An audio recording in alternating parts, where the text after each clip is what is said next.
नमस्ते, आपका स्वागत है। आज के वीडियो में आपका स्वागत है।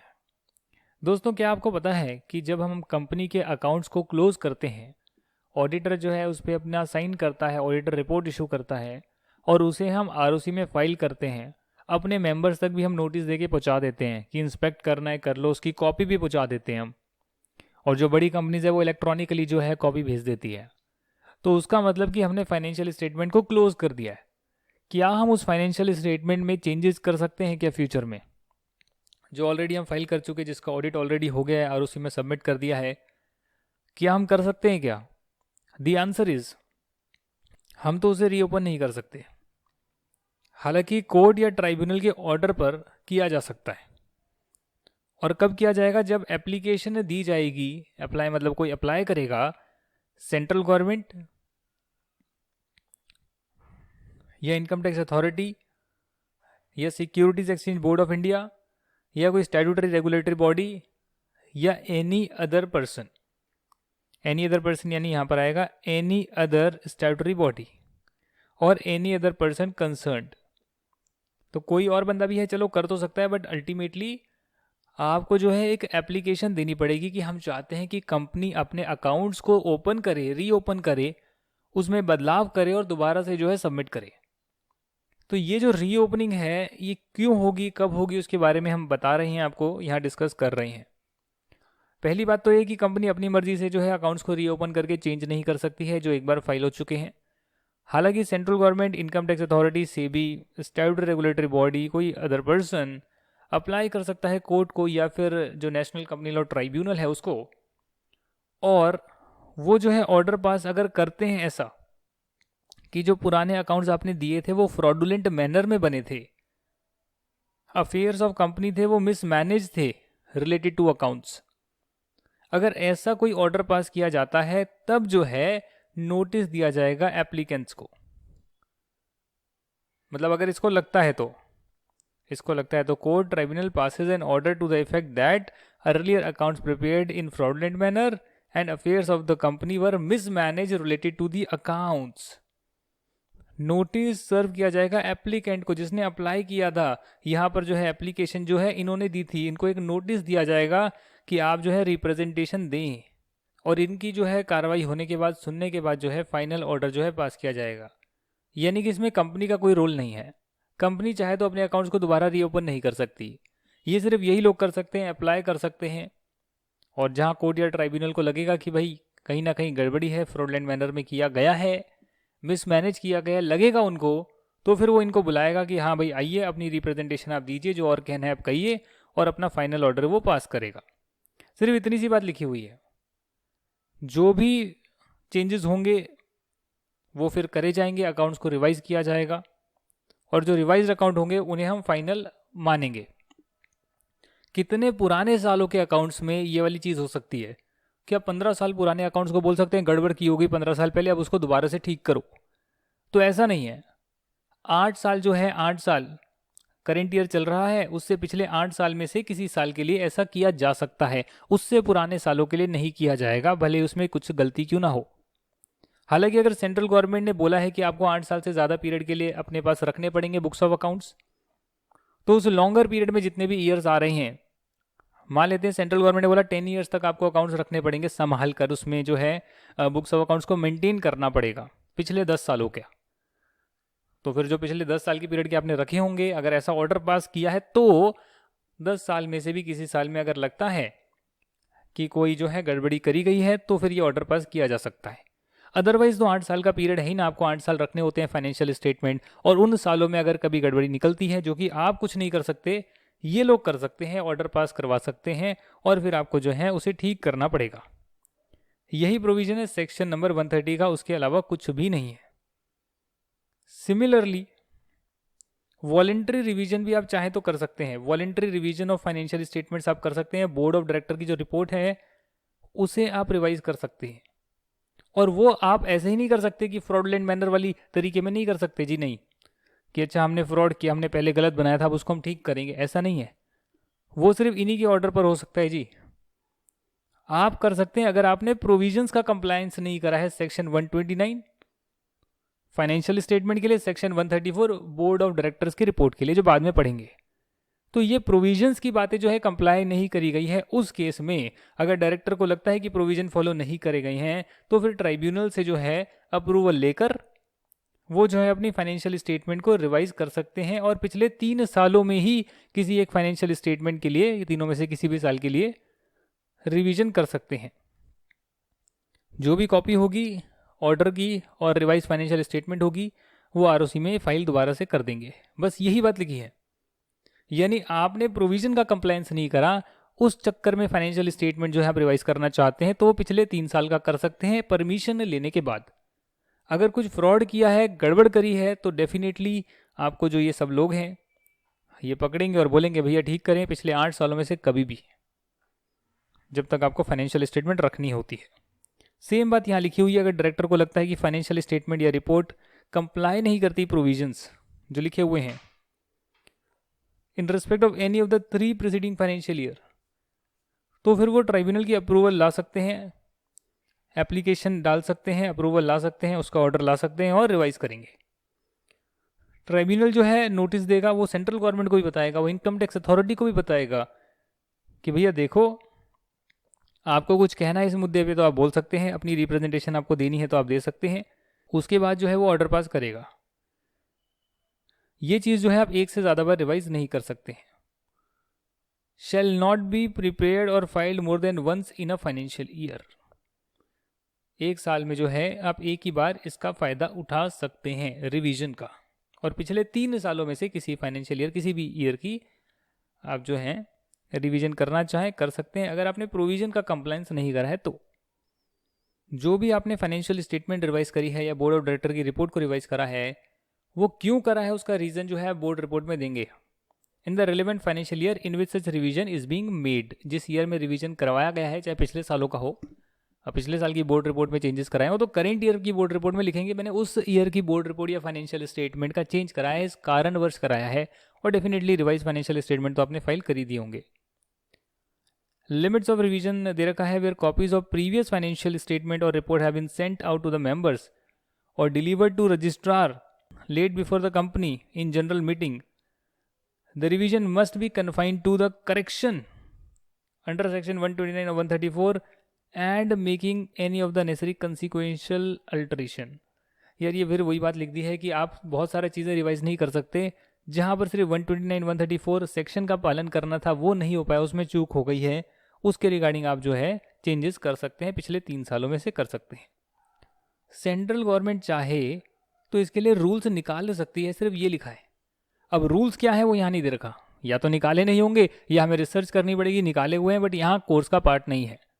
सेंट्रल गवर्नमेंट चाहे तो इसके लिए रूल्स निकाल सकती है और उसमें बोलेंगे, उसमें लिखा होगा डायरेक्टर्स को क्या नेसेसरी स्टेप्स फॉलो करने चाहिए इस पर्टिकुलर चीज़ को कंप्लाई करने के लिए, प्रोसीजर को करने के लिए, जो सेक्शन में बातें लिखी है उसको करने के लिए। Make provisions with respect to the functions of the company auditor, company के ऑडिटर को क्या करना पड़ेगा अगर कंपनी ने अपनी फाइनेंशियल स्टेटमेंट को रिवाइज करा है। Make different provisions according to which the previous financial statement और रिपोर्ट विल बी रिप्लेस्ड, कैसे पुराने सालों के आप फाइनेंशियल स्टेटमेंट या डायरेक्टर की रिपोर्ट को आप रिप्लेस करना चाहते हैं, नए डॉक्यूमेंट से आप सप्लीमेंट करना चाहते हैं, तो उसके लिए रूल्स बनाए होंगे। एक्ट में बातें लिख दी है कि ऐसा होना चाहिए, ऐसा कर सकते हैं, उसे कर कैसे सकते हैं वो रूल्स में लिखा होता है। आपके कोर्स में यहाँ पर रूल तो गिवन नहीं है, तो जितना था मैंने आपको करा दिया है। अब मेरा वीडियो नहीं आएगा और हम नेशनल फाइनेंशियल रिपोर्टिंग अथॉरिटी करेंगे, और ये 2 पेज का है, 2 या 3 पेजेस का है, तो ये 3 पेजेस हम लोग डिस्कस करेंगे, जिसके बाद नेक्स्ट क्लास में आपका ये चैप्टर कंप्लीट हो जाएगा। चलिए फिर स्टार्ट करते हैं। नेशनल फाइनेंशियल रिपोर्टिंग अथॉरिटी जो एक ऐसी अथॉरिटी है जिसको एक गवर्निंग पावर दे दी है कि भैया आप ऑडिटर जो हैं, बड़ी कंपनी के ऑडिटर, वो अगर ठीक से काम नहीं करते हैं तो ये अथॉरिटी जो है उन पे एक्शन ले सकती है। नेशनल फाइनेंशियल रिपोर्टिंग अथॉरिटी पहले सिर्फ ICA था, तो इसे हम पढ़ना भी स्टार्ट कर रहे हैं और मेरा वीडियो यहाँ से जा रहा है। चलिए दोस्तों रिज्यूम करते हैं नेशनल फाइनेंशियल रिपोर्टिंग अथॉरिटी का टॉपिक। आज हम लोग ये कंप्लीट करेंगे और नेक्स्ट क्लास में आपकी जो क्लास है वो पूरी कंप्लीट हो जाएगी। सेक्शन नंबर 132 हम लोग कर रहे हैं, और इसमें जो है सेंट्रल गवर्नमेंट ने नेशनल फाइनेंशियल रिपोर्टिंग अथॉरिटी का गठन कर दिया है, जिसका क्या काम होगा वो यहाँ लिखा हुआ है। हालांकि यहाँ पर एक सब सेक्शन जो है 1A को इंसर्ट किया गया है, जो कि एक अमेंडमेंट है, और वहाँ ये लिखा गया है कि जैसे central government national financial reporting authority बना सकती है, नफरा बना सकती है, वैसे ही नफरा जो है वो अपने फंक्शन परफॉर्म करने के लिए कुछ डिविजन्स जो है बना सकती है। डिविजन्स कहना चाहें, डिपार्टमेंट्स कहना चाहें, वो बना सकते हैं, उससे ये अपना फंक्शन करेगी।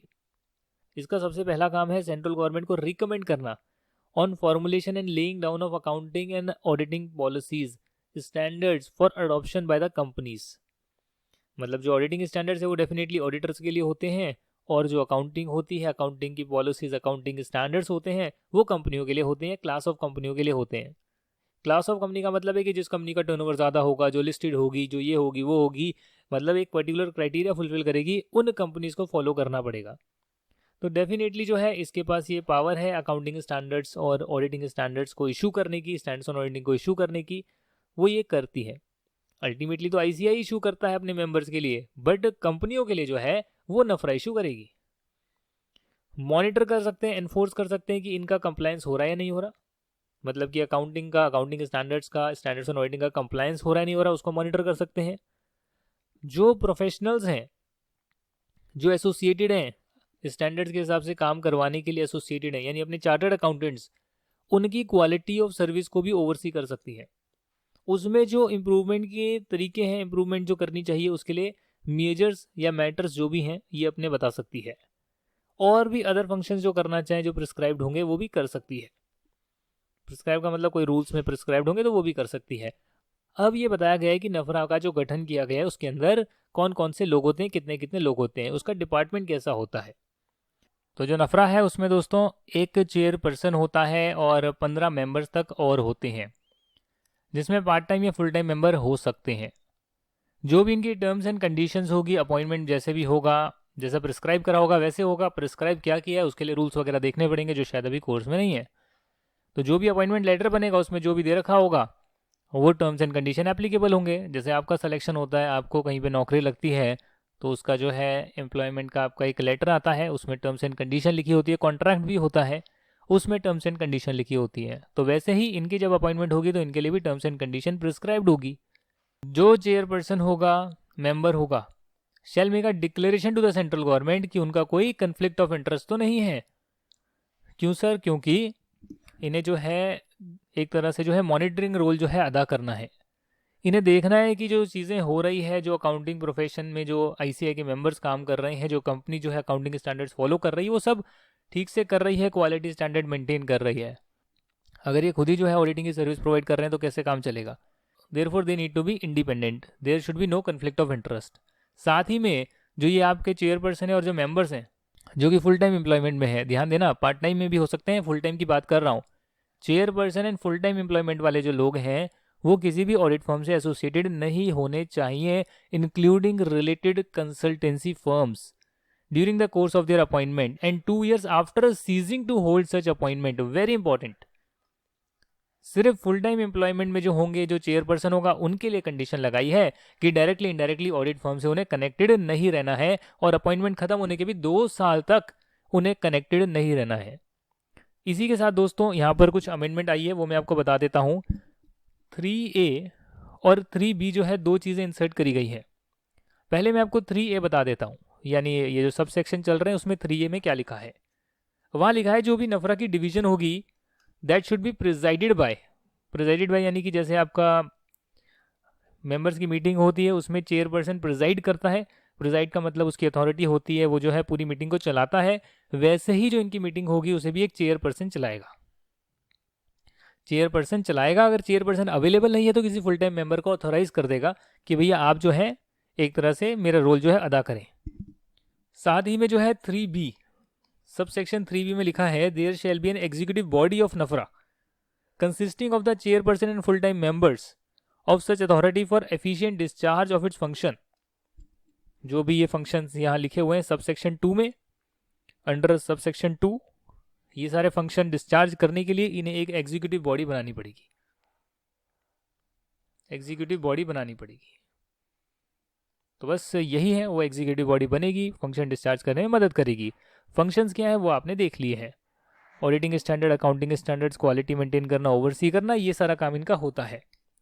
अब जो है नफरा की कुछ पावर्स यहाँ पर दे रखी है।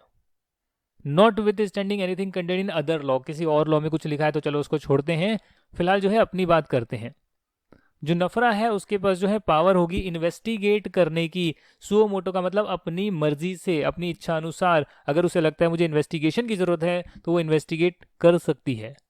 अगर उसके पास सेंट्रल गवर्नमेंट का रेफरेंस आता है, सेंट्रल गवर्नमेंट बोलती है नफरा को कि भैया इन्वेस्टिगेशन करो, ये कुछ फ्रॉड सामने आया है, प्रोफेशनल या अदर मिसकंडक्ट अगर किया है मेंबर ऑफ आईसीआई ने, अगर ऐसा है, ऐसी कोई इंक्वायरी आती है उनके पास, सेंट्रल गवर्नमेंट बोलती है देखो सत्यम का केस आया है, आईएलएनएफएस का केस आया, देखो आप किसकी गलती है जरा देखो, इन्वेस्टिगेट करो, तो वो कर सकते हैं, अपने सुओ मोटो भी कर सकते हैं। Provided that no other institute और बॉडी शैल इनिशिएट और continue any proceeding in such matter of misconduct. जहां पर नफरा ने स्टार्ट कर दी है इन्वेस्टिगेशन, वहां पर आईसीआई या कोई भी अदर इंस्टीट्यूट जो है कोई प्रोसीडिंग नहीं करेगा, सिर्फ नफरा ही जो है उस पर्टिकुलर बॉडी पर अगर उसने स्टार्ट कर दिया है तो वही जो है इन्वेस्टिगेशन करेगा। इसके पास जो है वही पावर्स हैं जैसे कि एक सिविल कोर्ट के पास होती है, क्रिमिनल कोर्ट तो नहीं बोलूंगा बट सिविल कोर्ट बोलूंगा, तो सिविल कोर्ट के पास जो पावर्स होती हैं दी गई हैं वही सारी पावर्स इसको भी दी गई है। जैसे कि in respect of the following matters, namely discovery and production of books of accounts and other documents at such place and at such time as may be specified by NFRA. NFRA ने order किया अपने books of accounts यहाँ पर लेकर आने हैं, इस दिन लेकर आने, तो लेकर आने पड़ेंगे। समन बुलाया जा सकता है, समन यानी कि इधर आओ, बुलावा आ सकता है आओ, ओथ लो, शपथ लो, और जो है अपनी अटेंडेंस लगाओ और जो बोलते हैं आपको बताओ। इंस्पेक्ट कर सकती है books, register, other documents of any person referred in clause B, यहाँ जो भी लिखा हुआ है, जिस भी बंदे को बुलाया गया है उसके, जिस भी बंदे की इंस्पेक्शन हो रही है उसके बुक्स ऑफ अकाउंट्स वगैरह देखे जा सकते हैं। Issuing commission for examination of witness और डॉक्यूमेंट्स, यानी अथॉरिटी इनके पास की विटनेस वगैरह को बुलाकर उनका एग्जामिनेशन किया जा सकता है, डॉक्यूमेंट्स का भी एग्जामिनेशन किया जा सकता है। जहां पर इनको लगता है कि मिसकंडक्ट हुआ है प्रोफेशनल या अदर मिसकंडक्ट प्रूव हो जाता है, तो इनके पास पावर है कि ये ऑर्डर लगा सकते हैं, पेनल्टी लगा सकते हैं, जो कि 1,00,000 रुपीज से लेकर 5 टाइम्स जो फीस है वहां तक हो सकती है in case of individuals. And जहां पर फर्म है उस केस में 5 लाख रुपए से लेकर 10 गुना हो सकती है फीस का मैक्सिमम, तो यानी फीस का 10 गुना से ज़्यादा नहीं हो सकता, और कम से कम 5 लाख तो होगा अगर फर्म है, तो इतना जुर्माना लगाया जा सकता है। और साथ में यहाँ पर अमेंडमेंट आई है, इसे काट कर लिख लीजिएगा, वो चाहे तो मेंबर को डी बार कर सकती है। डी बार का मतलब कि रोक लगा सकती है मेंबर पे, being appointed as an auditor और इंटरनल ऑडिटर। चेंज है, लिख लेना, डी बारिंग द मेंबर और the firm from being appointed as an auditor और इंटरनल ऑडिटर, ये लिखो, और undertaking any audit in respect of financial statement or internal audit of the function and activities of any company or body corporate or performing any valuation under section 247, यानी कि audit और internal audit के assignment लेने से D बार कर सकती है, valuation के असाइनमेंट लेने से डी बार कर सकती है, यानी कि वो नहीं कर पाएंगे। कब तक नहीं कर पाएंगे? For a period of 6 months और such higher period but not exceeding 10 years as may be decided by the NFRA. 6 महीने से 10 साल के बीच में, डिपेंडिंग ऑन कितना बड़ा फ्रॉड या मिसकंडक्ट में इन्वॉल्व है बंदा, उस पर जो है रोक लगाई जा सकती है ऑडिट के असाइनमेंट लेने से, वैल्यूएशन के असाइनमेंट लेने से, और मैक्सिमम 10 साल तक की लगाई जा सकती है। जो चार्टर्ड अकाउंटेंट्स एक्ट में लिखा हुआ है मिसकंडक्ट का मीनिंग, वही यहाँ पर भी दे रखा है। जो इसकी पावर्स हैं, in exercise of the powers conferred, central government को जो पावर्स दी गई है रूल्स बनाने की, उसमें सेंट्रल गवर्नमेंट ने नफरा के रूल्स बनाए हैं, और वो रूल्स क्या है वो नीचे दे रखे हैं। नफरा के पास रूल्स के हिसाब से, नफरा रूल्स के हिसाब से नफरा के पास पावर है to monitor and enforce compliance with accounting standards and auditing standards, oversee कर सकती है क्वालिटी ऑफ सर्विस, अंडरटेक कर सकती है investigation of such section of auditors of the following class of companies and body corporates.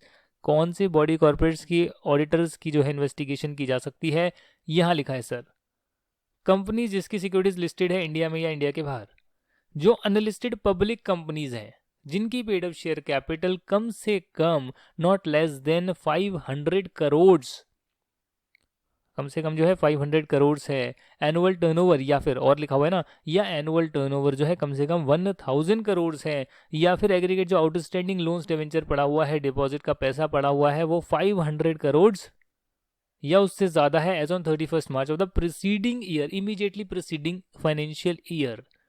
अब year 2021 चल रहा है, उसमें जो है अगर नफरा को प्रोसीड करना है कि नफरा में कवर्ड होगा नहीं होगा, तो पिछले साल देख लिया कि भैया देखें 31 मार्च 20 को आप देख लो ज़रा, 31 मार्च 20 को देख लो आप कि क्या ये लिमिट क्रॉस हो रही है, नहीं हो रही है तो फिर कवर हो जाओगे नफरा में। नफरा ऑडिटर को जो है गवर्न कर पाएगी, नफरा जो है ऑर्डर पर कंट्रोल लगा पाएगी, उसको चेक कर पाएगी, ओवरसी कर पाएगी, to be more precise. Insurance company है, बैंकिंग कंपनी है, ऐसी कंपनी जो कि सप्लाई ऑफ इलेक्ट्रिसिटी में लगी हुई है।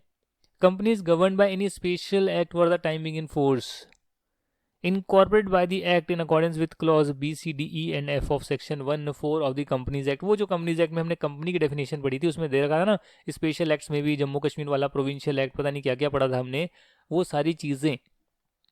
यानी सीधी सीधी बात है, इंश्योरेंस बैंकिंग कंपनी इलेक्ट्रिसिटी का जो है जनरेशन में लगी हुई है, स्पेशल एक्ट से बनी हुई है, उन सब पर भी नफरा लगता है। कोई बॉडी, कॉरपोरेट और कंपनी और पर्सन और any class of bodies, corporate और कंपनी और persons on a reference made to the NFRA by central government in public interest. यानी ऊपर तीनों के अलावा और कोई अगर बॉडी, कॉरपोरेट या कोई ऐसा पर्सन है जिसको सेंट्रल गवर्नमेंट जो है बोलती है पब्लिक इंटरेस्ट में ज़रूरी है कि भैया देखो आप भी जो है इसमें लुक आफ्टर करो, भले ही आपके रूल्स में कवर नहीं होता है, स्टिल सेंट्रल गवर्नमेंट ने आपको जो है बोला है, कुछ विवाद मच गया है, पब्लिक का इंटरेस्ट इन्वॉल्व है, तो नफरा को जो है केस दे दिया गया है कि भैया देखो, पता लगाओ कौन है, इन्वेस्टिगेशन करो। बॉडी कॉरपोरेट जो इंडिया के बाहर इनकॉर्पोरेटेड है, रजिस्टर्ड इंडिया के बाहर है, वो सब्सिडरी है ऐसी बॉडी कॉरपोरेट की, कंपनी की जो इंडिया में इनकॉर्पोरेटेड है, रजिस्टर्ड है as refer to in clause A to D above. यानी जो इंडिया में कंपनीज कवर्ड होती है जिन पे नफरा लगता है, जो भी हमने पढ़ा, listed company, unlisted public company, insurance banking company, ये जहां पब्लिक इंटरेस्ट इन्वॉल्व और सेंट्रल गवर्नमेंट बोलती है, ये सभी कंपनी जिस पे जो है नफरा जो है अपना कंट्रोल लगा सकती है, उन कंपनीज की अगर कोई सब्सिडरी या एसोसिएट इंडिया के बाहर है और उस सब्सिडरी एसोसिएट का जो नेटवर्थ या इनकम है वो करीब 20% टोटल का बैठता है, यानी कंसोलिडेटेड जब बनती है रिपोर्ट उसमें 20% जो है उस फॉरेन वाली सब्सिडरी एसोसिएट का बैठता है, कम से कम 20% से ज़्यादा बैठता है यूँ कह लो, उस केस में वो कंपनी भी कवर्ड हो जाएगी। जो एग्जिस्टिंग बॉडी कॉर्पोरेट से, ध्यान से देखिएगा, बॉडी कॉर्पोरेट और कंपनी में डिफरेंस होता है, इंट्रोडक्शन में किया है। अदर देन कंपनी कोई भी बॉडी कॉर्पोरेट है, जो भी कंपनी ऊपर गवर्न होती है, उसके अलावा कोई भी बॉडी कॉर्पोरेट है, उसको तो नफरा का नफरा 1 फॉर्म भरना पड़ता है विद इन 30 डेज, और 30 दिन में फॉर्म में बताते हैं कि आपके ऑडिटर की क्या डिटेल है। जो भी कंपनी है, बॉडी कॉर्पोरेट है, वो 3 साल तक जो है after it ceases to be listed, या पेड अप शेयर कैपिटल वगैरह कम हो जाती है, डिवेंचर वगैरह कम हो जाते हैं, डिपॉजिट वगैरह कम हो जाते हैं, जो ऊपर लिमिट दे रखी है उससे कम हो जाते हैं, उसके बावजूद भी 3 साल तक जो है नफरा के अंतर्गत आएगी, नफरा जो है उन पर फिर से जो है ओवरसी कर पाएगा। 3 साल तक का टाइम दिया गया है। नीचे जो है कुछ और दे रखे हैं accounting standards, standards on auditing, जो कि नफरा रिकमेंड कर सकता है और सेंट्रल गवर्नमेंट उसको अप्रूव कर सकती है before it comes into force. हालांकि उसके बारे में कुछ बातें लिखी हुई है कि नफरा पहले रिसीव करेगी रिकमेंडेशन फ्रॉम आईसीआई, कि अगर आपको कोई चेंज करना है, न्यू एस आप लेकर आ रहे हैं, ऐसे लेकर आ रहे हैं, तो पहले पूछा जाएगा आईसीआई से, आईसीआई से जो है एडिशनल इन्फॉर्मेशन भी मांगी जाएगी, उसके बाद जो है वो अपनी रिकमेंडेशन देगी, ये एडिशनल इन्फॉर्मेशन देगी in such manner as it deems fit before making recommendation to central government. यानी आईसीआई से लेना है, कुछ रिकमेंड देना है तो लगाना है, अपना एडिशन सब्ट्रैक्शन करना है, सेंट्रल गवर्नमेंट से अप्रूव कराना है, कंपनियों पर उस एएस को, एसएस को एप्लीकेबल करवाना है। एसएस डेफिनेटली ऑडिटर के लिए एप्लीकेबल रहेंगे, अकाउंटिंग स्टैंडर्ड कंपनियों के लिए रहेंगे। पनिशमेंट आ गई है सर, सारा आपका चैप्टर ये जो है कंप्लीट हो गया टॉपिक नफरा का। एंड में जो है पनिशमेंट आ गई है, अगर कोई कंपनी है उसका ऑफिसर जो है या ऑडिटर जो है या कोई पर्सन जो है वो कॉन्ट्रावीन करता है नफरा रूल्स को, जो ऑफिसर इन डिफॉल्ट होगा, ऑडिटर होगा या अदर पर्सन जो है, उन पर जो है पनिशमेंट लग सकती है सेक्शन 450 ऑफ द एक्ट के हिसाब से। जो सेक्शन 450 है कंपनीज एक्ट 2013 का, वहाँ पर पनिशमेंट दे रखी है, पेनल्टी दे रखी है, जो भी है, where no specific punishment has been prescribed. तो उस केस में बताया हुआ है कि क्या क्या फाइन लगेगा, पनिशमेंट लगेगी, आपको याद करने की जरूरत नहीं है। मतलब एक जनरल पनिशमेंट दे रखी है पूरे एक्ट की सेक्शन 450 में, कि जहाँ पर स्पेसिफिक नहीं लिखा वहाँ पर वो हम सेक्शन फॉलो करेंगे। जिस भी इंसान को लगता है कि भैया नहीं नहीं ये ऑर्डर जो दिया है नफरा ने ये तो बहुत ही अन्याय है, मेरे ऊपर जो है अन्याय है, उस केस में अपीलेट ट्राइब्यूनल को अपील करी जा सकती है और कुछ फीस देकर जो है अपील वो आपकी सुन भी लेंगे। NFRA shall meet at such time, मतलब नफरा जो है उसकी मीटिंग वगैरह भी होगी और ट्रांजैक्ट करेंगे बिजनेस, जैसे कि मेंबर अपना मीटिंग में करते हैं ट्रांजैक्ट, वैसे नफरा का भी जो चेयरपर्सन उसके मेंबर हैं मिलेंगे और ट्रांजैक्ट करेंगे। जो भी बिजनेस है, जो भी आगे उन्हें अपना इम्प्रूवमेंट करना है, वो सब वो काम करेंगे। सेंट्रल गवर्नमेंट चाहे तो जो है सेक्रेटरी को अपॉइंट कर सकते हैं, अदर एम्प्लॉयज़ को जो है अपॉइंट कर सकते हैं for efficient performance of functions by the NFRA. NFRA के अच्छे फंक्शन के लिए सेक्रेटरी को अपॉइंट किया जा सकता है, और जो उसकी टर्म्स ऑफ द सर्विस होगी वो डेफिनेटली जो प्रिस्क्राइब करी होगी उसके हिसाब से काम करना होगा। हेड ऑफिस जो होगा नफरा का वो न्यू दिल्ली में होगा, पहले ही लिख दिया, एक्ट में लिख दिया, अरे वाह। एंड नफरा में meet at such other places in India as it deems fit. Head office New Delhi में है, बट चाहे तो मिल सकते हैं कहीं और भी, कोई इशू नहीं आएगा। NFRA shall cost to maintain such books of accounts. NFRA की बुक्स ऑफ अकाउंट जो है बनाई जाएगी, क्योंकि ये भी तो अपने एम्प्लॉय को पेमेंट कर रहे हैं, इनके पास भी जो है कहीं ना कहीं से फंड आता होगा, तो उसका जो है ये बनाएंगे वही खाता जैसा सीएजी बोलेगा, controller and auditor general of India बोलेगा, उसके हिसाब से उसका सलाह मशवरा लेकर बनाएंगे, उसी फॉर्म में, उसी फॉर्मेट में बनाएंगे। फॉर्म का मतलब फॉर्मेट। जो नफरा के अकाउंट्स होंगे वो सीएजी ऑडिट करेगा at such interval as may be specified by him, कि भैया करना है नहीं करना है, जो भी ये सर्टिफाई करेगा, और ऑडिट रिपोर्ट अपनी देगा जो कि सेंट्रल गवर्नमेंट को फॉरवर्ड करी जाएगी। सेंट्रल गवर्नमेंट जो है ऑडिट रिपोर्ट उसे देखेगी हर फाइनेंशियल ईयर की और हाउस में प्रेजेंट करेगी। बस यही है, जी हाँ यही, और कुछ नहीं है। इसके बाद मैं आपको बता देता हूँ सेक्शन 133 लास्ट सेक्शन आज की क्लास का छोटा सा एक पैराग्राफ आ रहा है, क्योंकि हम कर रहे हैं तो कंटिन्यूशन में इसको भी देख लेते हैं। Central government to prescribe accounting standards. Central government जो है वो अकाउंटिंग स्टैंडर्ड्स इशू कर सकती है, मतलब कि उसे अप्रूव तो सेंट्रल गवर्नमेंट ही करेगी ना sir, as recommended by ICAI in consultation with and after examination of the recommendation made by NFRA. ये वही बात हो गई है कि एक बंदे ने अपना पेपर किया है और दूसरा बंदा जो है या टीचर जो है उसमें चेंजेस जो है बता रहा है कि हाँ देखो सब कुछ सही है, बट ये थोड़ा बहुत चेंजेस आपको करना चाहिए, ये थोड़ा बहुत चेंजेस आपको करना चाहिए। तो ये जो चीज़ें यहाँ लिखी हुई है, provided that until the NFRA is constituted under section 132 of the companies act, central government जो है आईसीआई के ही स्टैंडर्ड जो है प्रिस्क्राइब कर सकता है, जैसे नकाज उसको रिकमेंड करेगा। तो जब तक नफरा जो है नहीं आ जाता, अब तो आ चुका होगा, जब तक नहीं आ जाता, ये पहले लिखा हुआ एक्ट में, जब तक नहीं आ जाता तब तक नकाज जो है जैसा उसने रिकमेंड किया है आईसीआई के स्टैंडर्ड्स को, वैसे सेंट्रल गवर्नमेंट जो है उसको देखकर उसे अप्रूव करेंगे। अब तो खैर नफरा है, अब नकास वगैरह कुछ नहीं, आप नफरा को ले सकते हैं और आगे बढ़ सकते हैं। Thank you very much for watching this video. Next class में आपका चैप्टर कंप्लीट होगा, तब तक के लिए आपका बहुत बहुत धन्यवाद। रिवाइज करें अच्छे से, मन लगाकर पढ़ें, मैं भी समरी बनाने में लगा हूँ, पर जो आपका स्टडी मटेरियल है, जो हमने इंपॉर्टेंट बातें करी है, उसे आप हाईलाइट कर लें और नेक्स्ट रिवीजन में आपको जो है बहुत ईजी लगने लगेगा। चलिए फिर मिलते हैं नेक्स्ट क्लास में, बाय बाय।